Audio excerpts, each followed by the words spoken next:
بسم اللہ الرحمن الرحیم۔ حضرت جنید بغدادی رحمۃ اللہ علیہ کا نام اسلامی تاریخ میں زید، تقویٰ اور روحانیت کے لحاظ سے بہت بلند ہے۔ آپ کا شمار صوفیاء کرام میں ہوتا ہے اور آپ کی شخصیت نہ صرف عوام بلکہ علماء کرام اور اولیاء اللہ کے درمیان بھی احترام کی نظر سے دیکھی جاتی ہے۔ حضرت جنید بغدادی کا اصل نام جنید بن محمد تھا اور آپ کی پیدائش بغداد میں ہوئی۔ آپ کی ابتدائی زندگی سے متعلق روایت کے مطابق آپ بچپن سے ہی نیک طبیعت کے مالک تھے۔ آپ کے والد آپ کو تجارت کی طرف مائل کرنا چاہتے تھے، لیکن آپ کا میدان شروع ہی سے دینی علوم اور روحانیت کی طرف تھا۔ آپ کے چچا حضرت سری سکتہ رحمۃ اللہ علیہ بھی بغداد کے مشہور صوفی اور ولی اللہ تھے، جن کی صحبت نے آپ کی روحانی سفر میں اہم کردار ادا کیا۔ حضرت جنید بغدادی نے علم حدیث، تفسیر، فقہ اور دیگر دینی علوم میں مہارت حاصل کی۔ آپ کے پاس آنے والے علماء، فقراء اور صوفیاء علم اور حکمت کے موتیوں سے فیضیاب ہوتے تھے۔ آپ کی مجلس میں قرآنی آیات اور احادیث مبارکہ کا ذکر عام تھا۔ آپ کی علمی مجالس میں شرکت کرنے والے کئی لوگ بعد میں بڑے بڑے اولیاء اور علماء بنے۔ آپ کا ایک مشہور قول ہے، قرآن اور علم ہے جو انسان کے دل کو زندہ کرتا ہے اور اس کی روح کو روشنی عطا کرتا ہے۔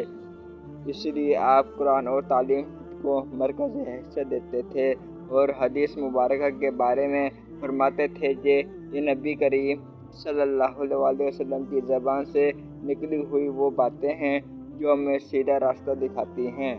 حضرت جنید بغدادی کی شخصیت کا سب سے نمایاں پہلو ان کا زہد و تقویٰ تھا۔ آپ کی زندگی میں دنیاوی مال و دولت کی کوئی اہمیت نہ تھی۔ ایک مرتبہ آپ کے پاس کچھ لوگ آئے اور آپ کو دنیاوی مسائل پر بات کرنے کی دعوت دی تو آپ نے فرمایا، دنیا کا ذکر اس دل کو سیاہ کر دیتا ہے جو اللہ کی محبت میں روشن ہے۔ حضرت جنید بغدادی ہمیشہ اللہ کی یاد میں مصروف رہتے اور آپ کی راتیں عبادت میں گزرتیں۔ آپ کے روزمرہ کے معمولات میں قرآن کی تلاوت، ذکر و اذکار اور نماز شامل تھی۔ آپ فرماتے تھے کہ دنیا ایک فریب ہے اور جو شخص اس فریب میں مبتلا ہوتا ہے وہ آخرت کی حقیقت کو بھول جاتا ہے۔ حضرت جنید بغدادی کی کرامت کا ذکر بہت سی کتب میں ملتا ہے۔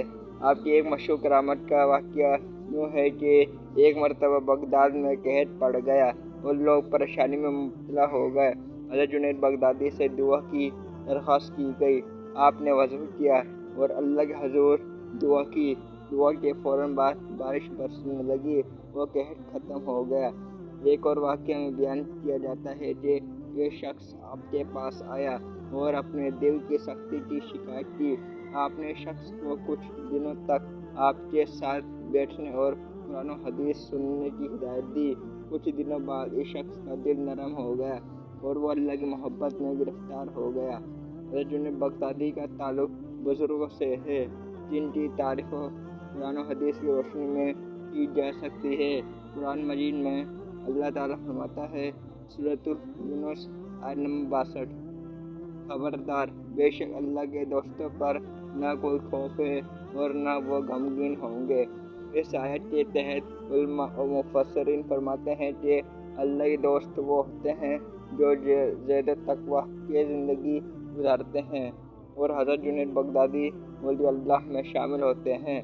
حدیث مبارکہ میں نبی کریم صلی اللہ علیہ وسلم نے فرمایا، اللہ فرماتا ہے، جس نے میرے کسی ولی سے دشمنی کی میں اس کے خلاف اعلان جنگ کرتا ہوں۔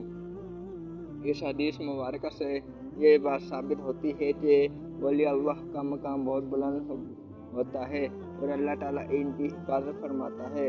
حضرت جنید بغدادی منی اولیاء اللہ میں سے ایک تھے جنہیں اللہ تعالیٰ نے اپنی ایک خصوصی محبت سے نوازا۔ حضرت جنید بغدادی کا علمی مقام بہت بلند تھا اور آپ کی مجلس میں علماء کرام اور صوفیاء حاضر ہو کر علم و حکمت کے موتی چنتے تھے۔ آپ کی مجلس میں قرآن حدیث کا درس ہوتا اور آپ ان آیت و حدیث کی روحانی تشریحات بیان فرماتے۔